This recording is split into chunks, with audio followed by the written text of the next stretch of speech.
Oh, hello, hello, everyone. Favorite time of the week. I have a squeaky chair. Happy Friday. Happy live Q&A. I'm on Insta. I'm on Facebook. So no matter what channel you're watching on, know that you can ask questions. This is your opportunity to chime in. I've got until 3:30, so we have 30 minutes to really drop in here. Hi, Orlando. Hello, hello. Hi, Jose on Instagram. Hey, guys. So this is your opportunity to ask questions. Anything coming up, any struggles that you're having, any place in your life where you're feeling hesitancy or resistance in sex and money and spirituality and deep surrender, I gotcha. This is your opportunity to chime in and get some free one-on-one attention. Okay. I wanted to start by making sure everyone knows that in less than 2 weeks we begin the last live self-pleasure challenge, which is a bit bittersweet for me because it's kind of my favorite thing to do. It's a 5-day self-pleasure challenge where we're going to tap into exactly how your nervous system needs to decompress, exactly how your nervous system needs to decondition itself so you can fully open up to the fullness of your being. We are in a group of over now close to 500 people. There's going to be more of us. It's a pleasure tribe. That's the name of the group. So if you go onto Facebook, you just search for the Pleasure Tribe. Make sure you fill out all the questions and we'll let you in. We begin the Self-Pleasure Challenge on August 13th, and the rewards, my darlings, are over $2,500 worth of gifts. So it's huge because it's my last live one. I really want to go out with a bang. After this, everything's going to be recorded, so you won't have the opportunity to be on live with me any longer. So definitely get in. Tell your friends to get in. Everyone who invites 20 people into the Pleasure Tribe will get a free session with me. That's $1,000 value, and they'll get that for free if you invite 20 of your friends in there, and they just mention your name when they're coming in, which is super exciting. So I'd love to have you. Big shifts happen in just 5 days. This is now like our 7th or 8th one. A lot of you have been with me from the beginning. So if you've been in the Pleasure Tribe and you've been doing the self-pleasure challenges with me, comment. Even if you're on replay, comment with what that's done and how that's affected your nervous system, your ability to function throughout life, and your freedom of expression and your sexuality. I'd love to hear more about that and give everyone a chance to chime in. So the point of today is that we are answering live questions. So I see one coming up. I see one coming up on Instagram, and this is a really juicy one. So thank you for asking this. This is from Steve. Steve said, and Steve, first of all, thank you for this super vulnerable question. I'm really honoring you in that space, your courage to ask this. So Steve said, I tend to get very turned on about public masturbation, but I know that's kind of wrong, but I feel like I need to maybe fulfill it somehow. Any thoughts? Okay, Steve, thank you. So Steve, the first thing I would do is I would figure out what your blueprint is. My guess is that you're probably a sexual or a kinky that's not being fed. And so what's happening is the nervous system of the sexual, for example, needs to have an orgasm daily, at least, probably more, right? The nervous system of the kinky gets really turned on by naughty or taboo things. So you might be a little bit of a mixture between the two of them, right? So what I want you to do is first figure out what your blueprint is. Come into our self-pleasure challenge, Steve, and it will give you the opportunity to learn to feed your blueprint. That's the next step. Because if your blueprint is starved, if your nervous system is constricted and contracted and you haven't been giving it what it needs, it's like, imagine that you have never had protein your entire life. And so every time that you go to the grocery store, you buy a ton of ice cream thinking that that's going to be the protein that you need. That's basically what you're doing, right? You're going out and you're engaging in this fantasy thinking that it's going to fulfill you. And, we're not in one-on-one dialogue right now, Steve, but I'm guessing that it's not really fulfilling you the way that you'd like it to. It feels kind of like junk food. And so what the reason is because the nervous system that you have is not being fully fed in the way that it needs to be fed. So come into the self-pleasure challenge, figure out what you need to feed your nervous system.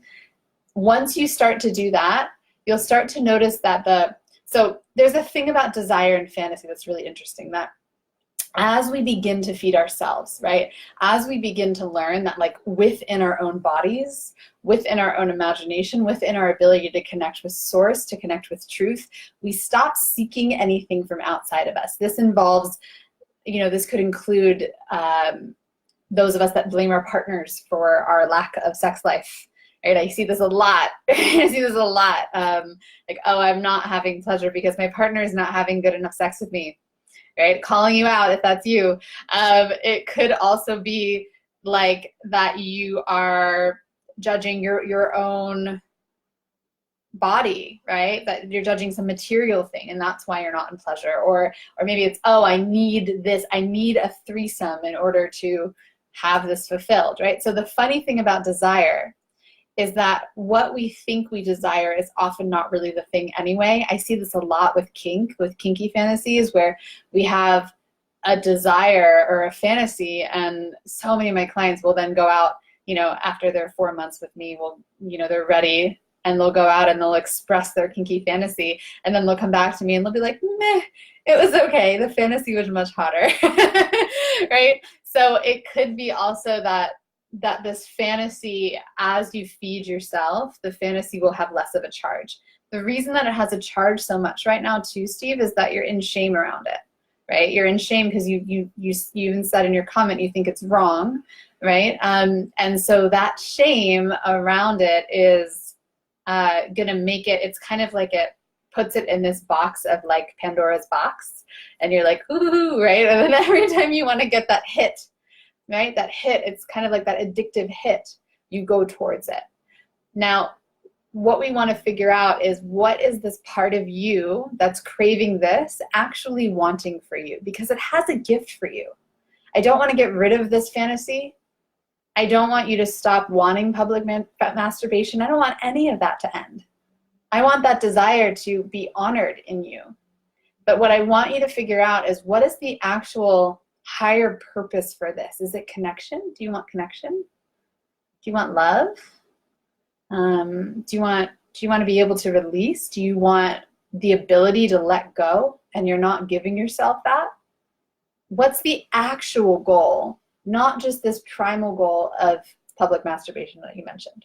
So Steve, I hope if you could comment, I hope that answered your question. Thank you again for the super vulnerable question. And if that brought up anything for you guys, now's your opportunity to ask me any questions that arise. I have another 25 minutes on here answering questions. All right, I got another question in the backlog that I'd love to answer.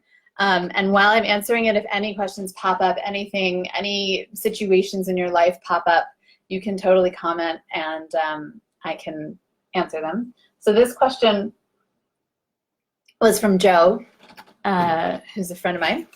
And he was talking about the blueprints. And he said, the blueprints, the erotic blueprints, feel useful in the way that love languages are useful to know about. Let me take a pause and just make sure you guys know what the erotic blueprints are. This is important. So I know there's a lot of you that are new to me on right now. Steve says, thanks so much. Yeah, let me know what resonated with you, hon. So the erotic blueprints, there are 5 of them. This is in no particular order. And what they are, the way that I want you to think of them is simply ways in which your nervous system best falls into pleasure. And there are 5 different types, which means that you are one of these 5 types, and you may be a mixture of a few of them. A lot of miscommunication and misunderstanding around sexuality is simply that people have different erotic blueprints or nervous systems, and they don't know how to feed themselves in it. They don't know how to communicate it effectively. And so we're not meeting ourselves or each other fully. Once that happens, using the tool of the erotic blueprints, then we can experience sustained ecstatic sexuality, right? So the blueprints in no particular order. And I want you to comment if you're watching. I see people coming in. Hey, Sabina. Hey, Dustin. Hey, Sean. Barbara. Moro on Insta. Jay Brand. Jamie. Lauren's on there on Insta. I want you to comment with what your erotic blueprint is. So there's energetic.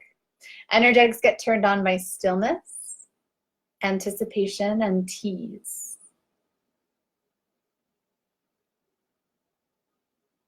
Like that.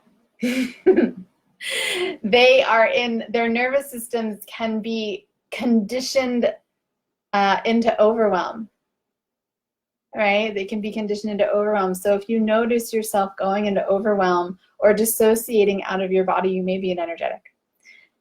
The way to heal the shadow, the conditioning, is to learn to feed your blueprint, which you can do in the 5-day self-pleasure challenge coming up on August 13th. Just join the Pleasure Tribe to get in there. The Pleasure Tribe is a group on Facebook. It won't let me post the link because Facebook thinks we're doing very naughty things and we're only doing semi-naughty things. Okay, so energetic. Do I have any energetics? Let me know if you're an energetic. Sensual is the second type. An essential blueprint is turned on by slow, juicy, languid, delicious. That's essential. They will have a shadow of getting stuck in their head. They're super attuned to the 5 senses. Like, they're always aware of how things taste and touch and smell, and they're just like, they have that. It reminds me of like a lover from Spain, right? It's like, it's got the chocolate and the smells, and like, oh, his clothes are delicious, and right, it's that energy. And so if anything's off, like if the chocolate's not quite right, the sensual is going to notice, and it may disrupt their orgasm or put them into stress just in general throughout the day. And then there's kinkies. So a kinky, which is what I believe, Steve, the public masturbation comment, I believe this was you. Kinkies are going to get turned on by naughty and taboo, right? And the shadow of the kinky, which is what's happening with you, Steve, is that you are going to get stuck in that being the only channel, or that being a very hyper erotic channel for you. The way to clear that stuckness and that fixation is to begin to feed your nervous system. That feeding of your nervous system will allow for you to shift into full expression of your sexuality. Then there's the sexual. Sexuals are going to get turned on by direct sexuality. They're going to want orgasm. They're going to want penetration. They are very matter of fact when you speak to them about sex. It's not hard to talk about sex with them. We have a sexual here on Instagram. She said she's a sexual with a sensual shadow. Ooh, fun. And the shadow of the sexual is that you could be missing the journey, right? Like, you're going too fast along your journey, and so you're missing it, and you just want the orgasm and you're missing it. And then the shapeshifter, which is the most sophisticated of all the erotic blueprints, wants everything often all at once, and your nervous system is beautifully adept to have all of it. But the shadow could be, as you're opening into feeding the shapeshifter part of you, the part of you that wants it all, the shadow could be some shame around wanting it all. Is it okay for me to have this all of this all at once? Like, is that okay? Am I selfish? Am I greedy? Right? So those are all the blueprints. I want you to let me know, as I was talking about that, which one resonates with you and why? Which shadow resonates with you and why? Right? I'm currently expanding. I'm an energetic shapeshifter. I'm expanding into the shapeshifter right now, and I'm feeling myself in that shadow of, is it okay to have this much? Is it okay for my life to be this fucking good? I get stuck in that sometimes because it is so delicious once you open that erotic channel and open your nervous system, which I'll talk about in a second. Gifts start pouring in. So I want to answer this question from Joe, because this kind of segues me beautifully. Joe said to me that it feels really useful in the way that love languages are useful to know about. He's talking about the erotic blueprints. But the erotic blueprints also feel fluid. He says, I see myself as mostly sexual, but I also identify with all those other blueprints as well. How changing and fluid are the blueprints in your experience? So my answer to that is that the faster you desire to transform, the faster your blueprint will transform. So if you are consistently working on up-leveling your erotic energy, your blueprints will most likely be shifting pretty rapidly. So in the last 10 years of my sexual reclamation that I've experienced, coming from, having absolutely no sex due to extreme trauma as a child and rape and violation, coming from a place where I couldn't even sit next to a man because the smell of a man was too triggering for me, that I would go into immediate fear response. To now being in a place of like shapeshifter, I want it all and I want every gender all at once, right? I've shifted through all of the blueprints already. So when I first started my sexual reclamation, I started in the kinky blueprint. I was a professional dominatrix because of that, because I was really great at kinky. And I had pretty strong fantasies, kinky fantasies. And it was the way in which I reclaimed my body and my voice and my nervous system after the violations that I had, and we started to recreate the stories around men, right? And having this clear power exchange and being able to play in what happened to me, but flip it and allow my nervous system to regain a sense of power that that the perception, the story was that it was taken away from me, right? So I started in kinky, and once I fully expressed myself in kinky, which lasted a good 5 or 6 years because I was really playing there, then I got pregnant.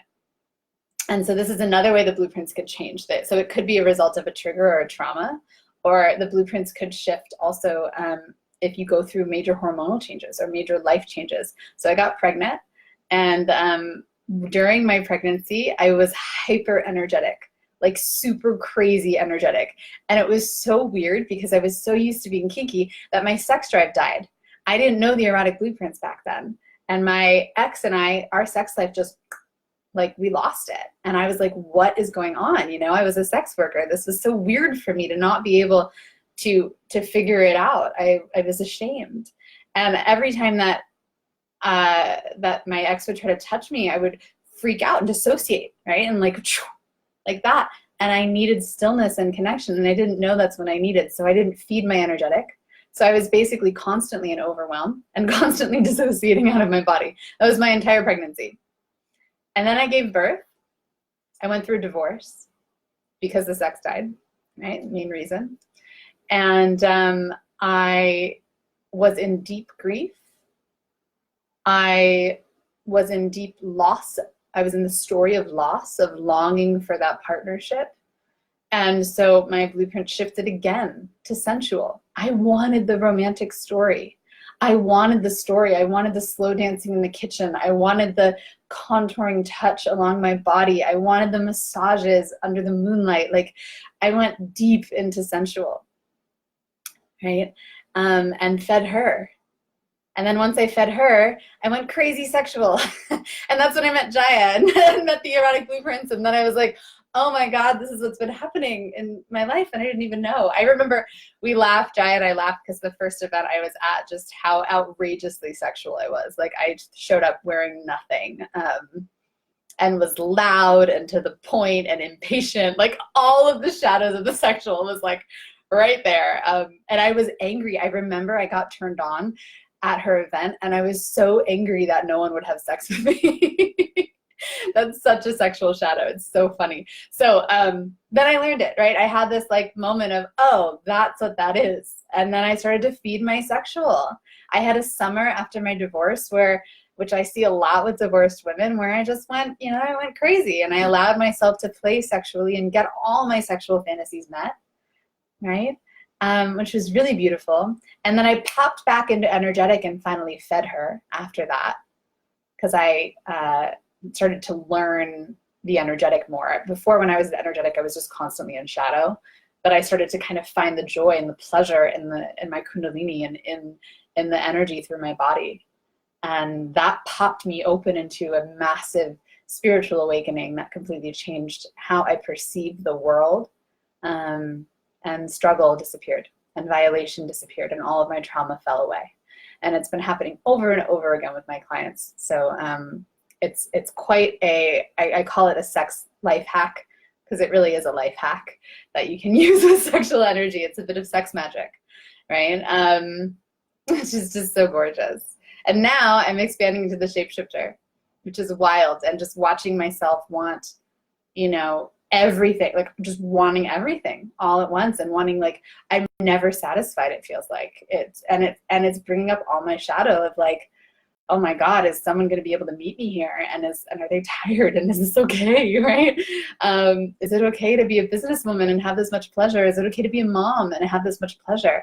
And I have to continuously allow my nervous system to expand past my pleasure ceiling, which is where I'm at now. Is like, where am I hitting walls of how much pleasure can I take and how can I keep expanding? Because the more that you expand your nervous system sexually, the more that you expand your nervous system to hold life. I was just on a call with a client before this, and the first thing she said to me, her first big one, she said, Genevieve, I had this experience and it was really painful in the 2 weeks that since we've seen each other. And she said, and I cried and I moved through it, but I felt like my ability to hold the emotion, my trust in myself to hold the pain and be in the grief and fully experience and allow the emotion to move through my body was greater than anything I've ever felt before. And I 100% attribute that to my pleasure practice, to my self-pleasure practice, to my ability to tap into my erotic energy and find the truth of my being and the power in my being. And I said to her, that's it. That's it. You've tapped into the magic, right? Because there's an ability to expand ourselves so much greater than where we're currently playing. There's an ability for us to hold so much more and receive so much more than we're currently receiving in terms of pleasure and joy and bliss and like deep, like delicious relaxation. So the second question that Joe had that I love that ties in with this is he said, why am I drawn to a challenging combination? Wouldn't it make sense for me to connect to another sexual? He tends to connect with energetics. He said it would be so much simpler. And I was like, so my answer to you, deep, sweet Joe, darling Joe, is that you are drawn to a blueprint that is not your own in order for your nervous system to expand.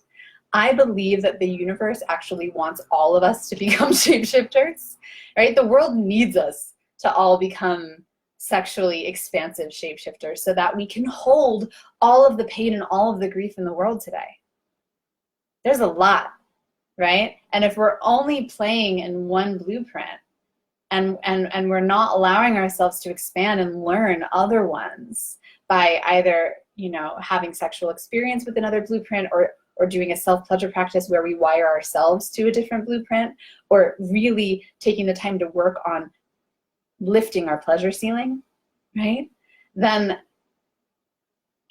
that's the key toward removing the suffering of the world. Removing the suffering is not about actually getting rid of any suffering. It's about trusting that no matter what happens to you, your nervous system is going to be able to hold it and alchemize it into pleasure.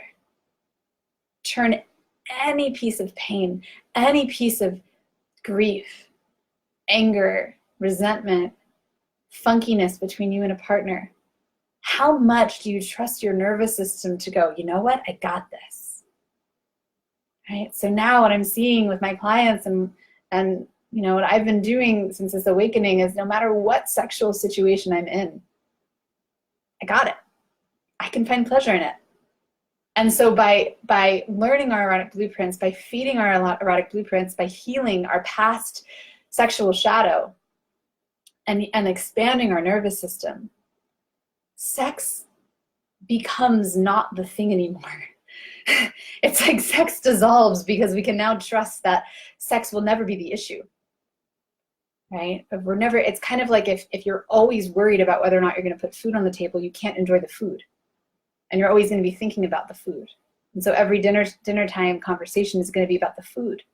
But once you know that you can put food on the table easily and you trust that money is going to be there for you to put food on the table, then your dinner conversations can be full of love and connection and deep like awareness and expansion. And that's what sex gets to be now. When the nervous system has fully expanded so much that you trust yourself that in whatever erotic situation arises, and actually let me take it a little step further, not just erotically, but anything in life. Anything in life. If you trust that your nervous system is going to be able to alchemize that into a source of pleasure, then how much more fully would you jump in to love, to show yourself fully? to be raw and vulnerable with everyone you meet. It doesn't need to just be sexually. And what's happening, and I've been seeing this with clients, is they're saying to me, Genevieve, I really trust for the first time in my life that there's nothing that could happen to me that I'm not going to be able to transform into pleasure. And so in that, they're taking big, bold leaps in their businesses, with their relationships. They're calling people that they're interested in, like from the get-go, right? They're running out and grabbing clients from the get-go. There's nothing to be afraid of anymore, and fear becomes illusory, right? Here's the gift of erotic expansion. It's incredible. It's so good. So I just wanted to give that to you as a little bit of what's possible, and reminding you of where I came from, a place where I lived in constant fear and anxiety. Like my body knew nothing but that. I was basically constantly triggered. I lived in panic attacks. I couldn't even walk on the subway train on the platform because I thought that someone was going to fall in, or I was going to jump in accidentally because I didn't have ownership of my own body. Like that was the level of anxiety that I was living in before my sexual expansion. And the level of pain that you experienced in your life prior to now, I really want you to get that that does not dictate the level of pleasure that you get to have from here on out in all aspects of your life.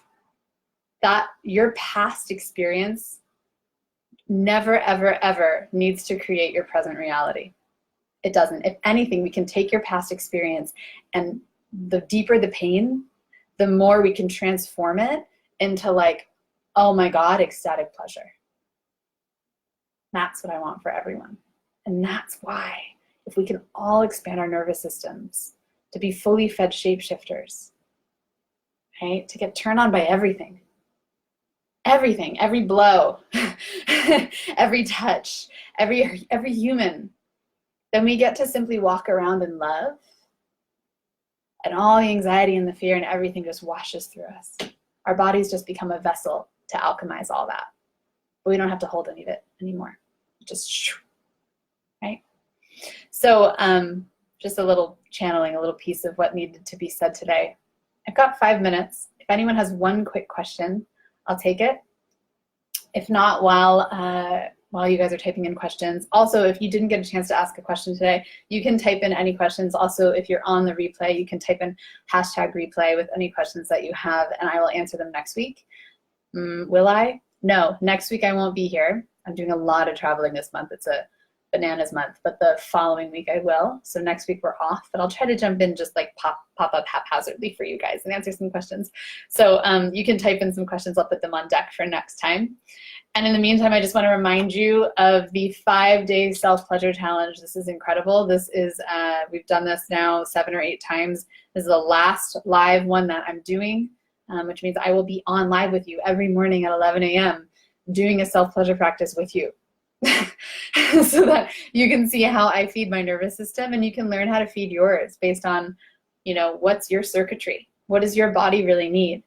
And in that feeding, I mean, we've had so many people in the pleasure tribe doing the self-pleasure challenge saying things to me like, wow, people are holding doors for me. I'm getting raises at my job. Oh my God, I just booked 4 clients. Oh my God, like I found a partner.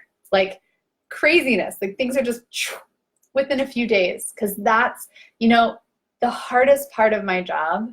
I kind of feel like sometimes I'm like Disney woman. Is that a thing? It's like a superhero. Disney woman. Sometimes I feel like I'm Disney woman in that the hardest part of my job is helping people believe that it's actually this possible. That magic is actually this easy. That you don't have to go and like grunt for years to overcome your stuff. Like the struggle can just disappear because we have the most powerful force within us, and we just haven't figured out how to press the right buttons yet. Simple. So simple. I would love to answer. Isabel, I just saw your question, honey, and I'm going to jump. Let me see if I can answer it. Let me do it. I'm going to answer it in 3 minutes. Thank you for this question. Isabel said, can you talk about overcoming emotional pain in the heart as a woman? Have you experienced something similar? For me, I feel it's blocking me from really loving deeply myself and others. Yeah, thank you. So any pain that we have, any suffering that we have, is because we're trying to somehow get rid of it or block it or overcome it. We no longer need to do that, especially once we've expanded our nervous system. Once we start to feel safe in our body, we don't need to overcome anything or push anything away. So what I recommend you doing, Isabel, as best you can, is to allow the pain in. Deeply feel the grief. Deeply feel the pain, even if it's from when you were like 3 years old. I went through this. I had a lot of, my early childhood had a gorgeous story of lots of pain and lots of trauma, and very grateful, right? But yeah, there was a struggle there. And I went through years of therapy, did tons of stuff. The way to clear it was that I finally allowed myself to feel it. I allowed it in, I accepted it. I was like, you know what, pain, come at me. I got you. Now, I did it with a coach when I was first moving through my expansion because I didn't know yet how to hold myself. I didn't yet know how my nervous system could hold all of that grief. And so I needed the safety of another person there to help me feel safe enough to do that. So you may want to look into getting a coach. This is something I do. If you're interested, you can message me. And eventually you can start to hold it on your own. Allow yourself to be in the body and just feel whatever's there fully. And don't try to overcome it. Instead, look for the advantage of it. Look for the gift. The pain in my life is my greatest gift. My greatest gift. I can hold women who've been severely violated. I can hear the worst stories, the deepest pain stories, and I can go, yeah, I've been there. I know that place. And then I can turn on the light. That gets to be your journey if you want it. That gets to be your story. And it's simple. There's no trudging through. Simply hold it, simply allow it, accept it in. There's a great book by Jeff Foster called The Deepest Acceptance. I recommend it to all my clients. Check that out. And report back. Let us know. In 2 weeks, I'll be back here Friday at 3. So let us know, Isabel, how it's going. And if you have further questions, please bring them. Okay. And I see, Lauren, you sent me one on Instagram, another question. Struggling to get out of your head. We'll do that on our next live. Okay. Because I don't have time right now. I have a client. But I love you guys so much. Thank you for, yeah, Isabel says, thanks for taking the time to answer. That really resonates with me. Yeah. Thank you guys for being here. I am always so moved to just see the amount of people that really want to find pleasure and shift their life story and create a new reality. It's fucking awesome. And if you've been watching and something resonated, please share, because in sharing there's community, and in community we team up with our love, right, and become one. Our force is greater than alone. So I'll see you all on the Self-Pleasure Challenge. Join the Pleasure Tribe to get in there on Facebook, the Pleasure Tribe, and we will approve you in the next few days. Totally complimentary. Starts August 13th. Love you so much. Mwah.